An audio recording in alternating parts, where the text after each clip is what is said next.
आयत जो है हम आवाज होकर तलावत कीजिए और उस आयत की रोशनी में चंद बातें अपनी रहबरी और रहनुमाई के लिए हम कलामे मुकद्दस में से सीखेंगे। यूहन्ना रसूल की मार्फत लिखी गई अंजीले मुकद्दस, यूहन्ना रसूल की मार्फत लिखी गई अंजीले मुकद्दस, उसका पहला बाब और उसकी 14 आयत।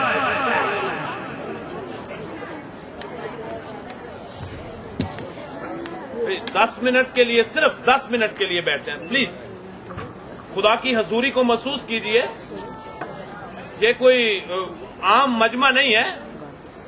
मैं चाह रहा था कि मैं ये भी बात आपको सिखाना चाहता था बाइबल मुकद्दस में से कि जब हम खुदावंद के घर में आते हैं तो हमारा रवैया कैसा होना चाहिए, जब हम उसकी हजूरी में बैठते हैं उस वक्त कैसा होना चाहिए, क्योंकि बहुत से खादम इन चीजों को सिखाते नहीं है, जिसकी वजह से कलीसिया के अंदर बदमज़गी पैदा होती है। इस बात को गौर से सुनिए। कलाम मुकद्दस की रोशनी में मैं चाहता था कि ये भी बात सिखाई जाए, लेकिन वक्त नहीं है। पैगामात तो नीचे से आने भी शुरू हो गए हैं कि बच्चे ठंड च बैठे हुए रहते हैं, हाँ दरिया दे टाइम ना चोखा ले आ जाए।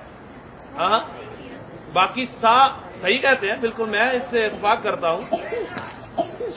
क्योंकि हमारे पास बाकी सारी चीजों के लिए टाइम होता है, जब इस खास टाइम आता है बाइबल कलाम का तो उस वक्त हमारे पास वक्त नहीं होता। बहुत से लोगों को बहुत से काम याद आ जाते हैं उस वक्त जब कलाम का हिस्सा आता है। कलाम को सीखना बहुत जरूरी है। आए हम एक ही आयत देखेंगे और उसके बाद मैं बंद कर दूंगा, बाद में आप अपना प्रोग्राम को जारी रखिएगा। जैसा मैंने अभी बयान किया, यूहन्ना रसूल की मार्फत लिखी गई अंजीले अरबा और उसका पहला बाब और उसकी 14 आयत। बड़े इज्जत और एहतराम के साथ कलाम मुकद्दस की तलावत को समाप्त फरमाइए। जी पास साहब। कुरान के कलाम मुकद्दस में यूं मरकूम है, और कलाम मुजस्सम हुआ और फजल और सच्चाई से ममूर होकर हमारे दरमियान रहा, और हमने उसका ऐसा जलाल देखा जैसा बाप के अकलौते का जलाल। खुदावंद के पाक कलाम के पढ़े और सुने जाने पर खुदावंद की खास बरकत हो। आमीन। कलाम मुकद्दस का हिस्सा जो आपके सामने तलावत किया गया, ये यूहन्ना रसूल जो खुदावंद यीशु अल मसीह के साथ उसकी हयात तैयबा के अंदर उनके साथ साथ था, और ये बाइबल मुकद्दस का हिस्सा 90 से 96 ईस्वी के अंदर तहरीरी तौर पर लिखा गया, और इसको तहरीर करने वाले का नाम यूहन्ना रसूल है। और इस सारी अनाजील के अंदर खुदावंद यीशु अल मसीह की आलूयत को बयान किया गया है। खुदावंद यीशु मसीह की किसको बयान किया गया है? आलूयत को।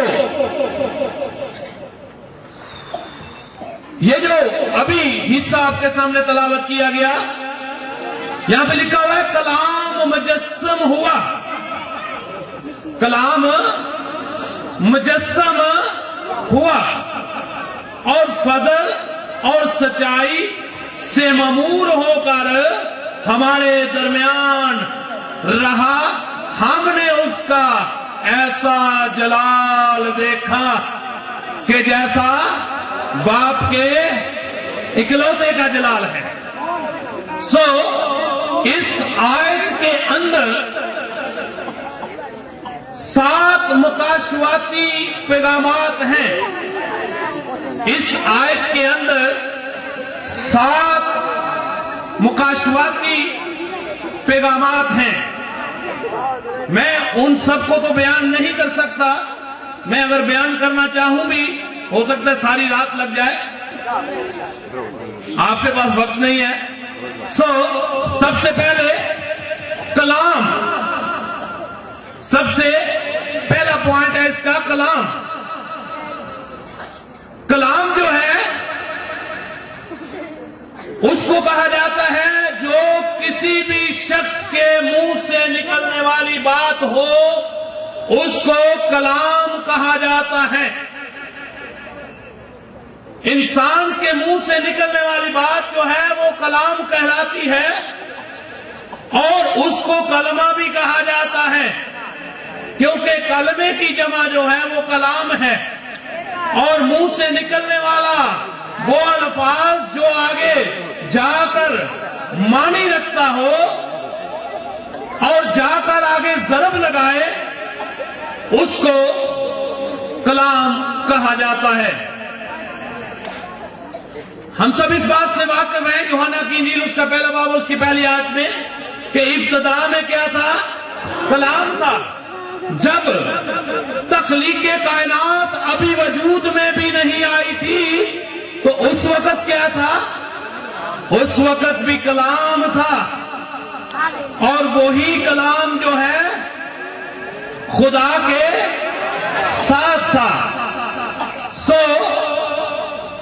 اس کا پہلا پوائنٹ کہ کلام جو ہے وہ شروع سے ازل سے ابد تک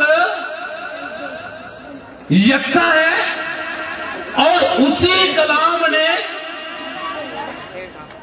مجسم، وہی کلام جو ہے اس سے پہلے بھی کلام جو ہے وہ ظاہر ہوتا رہا۔ بزرگ موسیٰ کے سامنے جھاڑی کے اوپر بھی کیا ظاہر ہوا؟ کلام ہی ظاہر ہوا۔ بزرگ موسیٰ کے ہاتھ میں ایک عصا تھا، اور جب عصا نیچے پھینکا گیا فرعون کے سامنے اس وقت بھی کلام ظاہر ہوا۔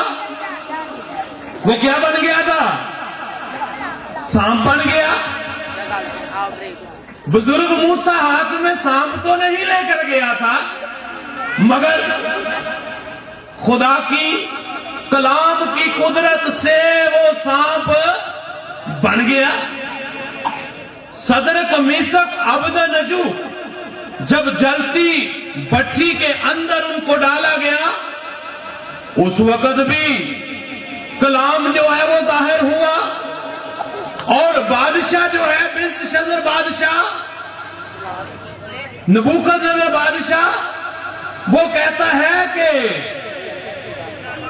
اپنے مشیروں کو بلا کر کہتا ہے کہ بات سنو، ہم نے اس کے اندر کتنے شخص پھینکے تھے، اور سب ہم آواز ہو کر کہتے ہیں کہ 3۔ اب وہ بادشاہ کہتا ہے کہ میں بھٹی کے اندر 4 دیکھتا ہوں، اور جو چوتھا ہے اس کی صورت اللہ زادے کی صورت ہے۔